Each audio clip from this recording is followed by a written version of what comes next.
Musso found these projected odds for the next starting quarterback of the New Orleans Saints, and these are just projected odds. This isn't anything that you could bet on at the moment, but certainly down the road, this might be something you could throw a little bit of money on. And on the surface, it's a little interesting. Jameis Winston, the betting favorite, then Taysom Hill right behind at plus 50, which to me is interesting. I think Taysom Hill's future is completely up in the air right now with Dennis Allen taking over. And then you get into the funner names as you go down the list, Musso. Yeah, so, I mean, obviously, Jameis and Taysom, as you said, the two favorites there. Jimmy Garoppolo and Blake Bortles at plus 800, both of them. And then you get into the draftable players. Matt Corral, Kenny Pickett. Matt Corral's at plus 900, Kenny Pickett at plus 1200. What's interesting, what stood out to me, obviously people are thinking that Jameis and Taysom are the leaders in the clubhouse, and that makes sense. What else stood out to me was Corral and Pickett being high on that list. If the Saints are going to draft a quarterback, it's probably going to be one of those two guys. That's been who you've seen mocked to the Saints most. I don't think the Saints are going to draft a quarterback, but you continue to see mocks have that. So someone's hearing something when they're going to do that. And look, if Vegas is going to project odds like this before they're actually available, and those are the two names when it comes to draftable quarterbacks, well, sure. Also notable, there's four quarterbacks with NFL experience already in front of them. One of them, Blake Bortles, hadn't played in the game. That's so random. Right. Like, I agree with what you're saying about Corral and Pickett, but seeing Bortles ahead of them tied with Jimmy G really threw me off. But so also does that lend to what I'm saying here, that the Saints probably aren't going to draft a quarterback. I mean, at least Las Vegas maybe doesn't think so. The other thing that stands out is free agent. That ain't happening, according to these odds. Vegas does not put a lot of stock into that. Aaron Rodgers plus 5,000. Deshaun Watson plus 5,000.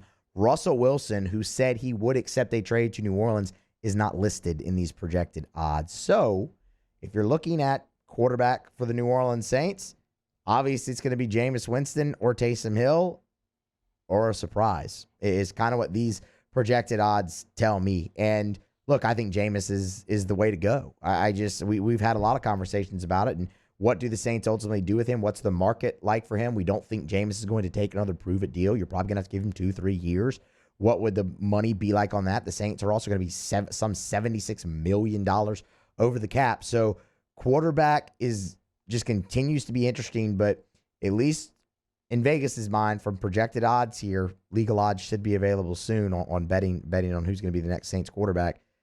Jameis Winston, Taysom Hill, and it's kind of everybody else, but not a free agent. Curious to see where Ian Book kind of fits into all of this. I mean, they liked him coming out of Notre Dame. That was Sean Payton, and this was a team that was in win-now mode last year. They used the fourth-round pick to draft Ian Book. That was a pick you could have used on an offensive lineman or a cornerback or somebody who could have maybe helped you make a playoff run or at least make the playoffs, which the Saints did not do. And they've been talking to him lately in the media, and he said loud and clear, I want to at least compete for that starting quarterback job. And I'm curious to see how far along Ian Book is after a full season in the NFL and even an impromptu start against the Miami Dolphins. So he's going to be a factor in all this as well. Interesting. Ian Book is down there in that same jumble with Corral, Pickett, Trevor Siemian, where you find them in those odds. How about Teddy Bridgewater there at plus 1,800?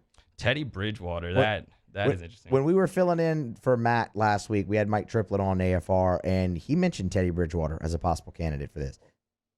Yeah, if it's a team that's going to try to win games with field position, with defense, kind of like the Denver Broncos were this year with Teddy Bridgewater, fall just short of the postseason, you would think that he's serviceable. But I think Saints fans are kind of capped out with Teddy Bridgewater. He's a serviceable quarterback. You know he'd be a good bridge. If you have no better alternative, then yeah, roll with it. But if you can get Jameis Winston back on a reasonable contract, you know, we talked about kind of the complications of years and dollar amounts after the season that he had and the injury that he had. But if you're making me choose between Teddy and Jameis Winston, I'm still going with Jameis Winston just because of the potential. I think Jameis Winston is probably the play. It's just can you get it to work out? I mean, 5-2 as a starter last year before the injury. I think there will be suitors. I don't think the market is going to be, popping for Jameis Winston. He's coming off the injury.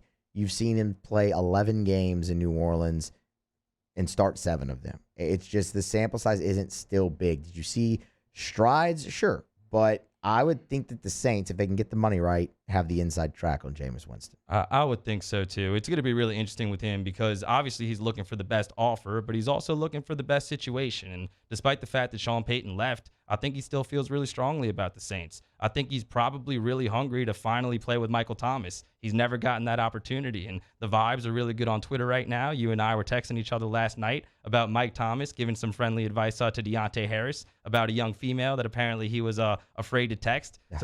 So the vibes are good in the Saints locker room, and Jameis Winston, despite the fact that he didn't play all year, was a part of that. So I'm curious to see if he would leave any money on the table to get a crack of playing with Michael Thomas, potentially with Alvin Kamara, and with that Saints defense, because before he got hurt, things were going really well for Jameis. They were. So, I mean, we'll see. But again, and then there's the how much of that can Jameis stay on that same trajectory without Sean Payton? That'll be an interesting question too. But I think you've seen enough